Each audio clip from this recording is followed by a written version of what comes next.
પદ્મની બેન, મારો સવાલ આજે તમને છે કે પહેલા તમે એમ કહો કે તમારે કરવું છે શું?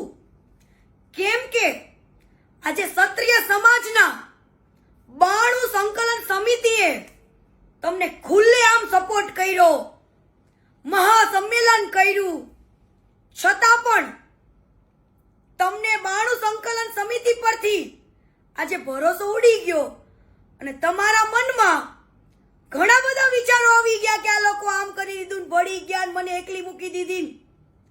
તો બેન, પેલા તમારે શું કરવું છે ને વિચારી લ્યો. અને માણસ માત્ર ભૂલને પાત્ર હોય, હંમેશા માણસથી જ ભૂલ થાય. રૂપાલા સાહેબના શબ્દોની ભૂલ છે, માણસ ખરાબ નથી.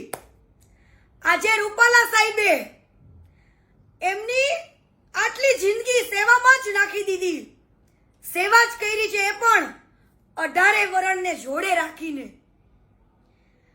ક્યારે પણ એમને પક્ષપાત નથી કર્યો કે પટેલનું સારું છે, પણ એમને 18 વરણનું સારું કર્યું છે.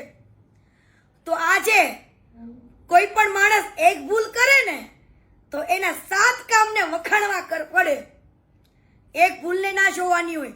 અને તમે પહેલા તો ક્ષત્રિય સમાજના આગેવાનને ઉશ્કેરો છો, આંદોલન કરાવો છો, અને આજે હટી જાઓ છો કે આ લોકો આવા છે તેવા છે એવું બધું બોલો છો. પહેલા તમે ઉશ્કેરો છો કે તમે આંદોલનમાં જોડાઓ, બહેનોને સપોર્ટ કરો, નહીં તો ઘરે ઘરે બંગડીઓ મોકલું, પહેરી લ્યો. તો બેન, તમે તમારા સમાજનું સારું નથી બોલતા તો બીજાનું શું? પણ પદ્મિની બેન, યાદ છે ને કે તમારાથી પણ એકવાર ભૂલ થઈ હતી, દલિત સમાજ માટે બોલ્યા હતા, તો તમને દલિત સમાજે પણ મોટું મન રાખીને માફ કર્યા હતા, એ ના ભૂલતા. અને બેન, રૂપાલા સાહેબના શબ્દોની ભૂલ છે, એમને વારંવાર 3 થી 4 વાર માફી માંગી, છતાં પણ તમે નવા વિચારો, તમારા નવા આંદોલનો કે હું ભૂખ્યા પેટે બેઠી છું, હું જોહર કરી. તો બેન, તમે તો જોહરને બદનામ કર્યું. જોહર કોને કહેવાય ને, ઇતિહાસો તો અમે વાંચ્યા છે, પેલા તમે વાંચી લેજો.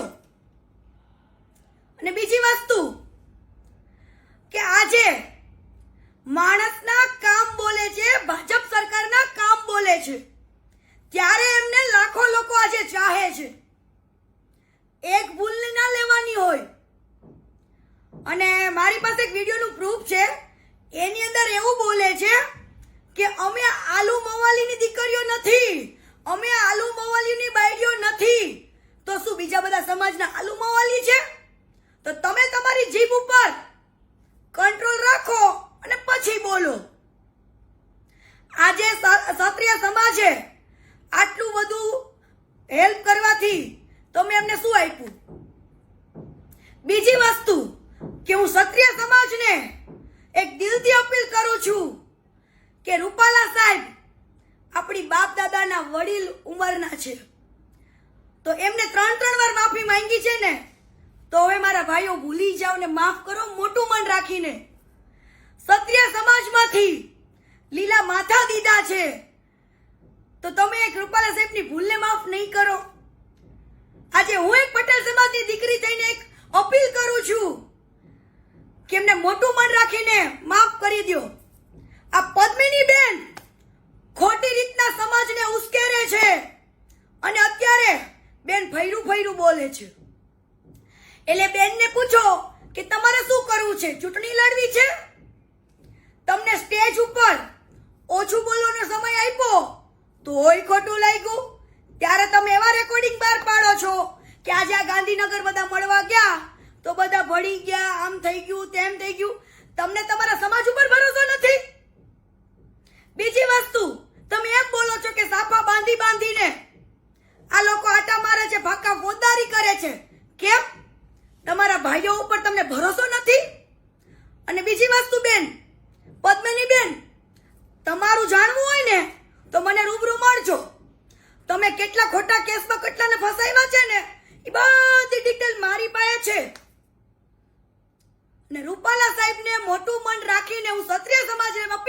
છું કે એમને માફ કરી દો, મોટું મન રાખીને, અને સાથ આપો, સહકાર આપો. એ આપણા બાપ દાદાની ઉંમરના એક વડીલ છે. અત્યારે સાથની જરૂર છે.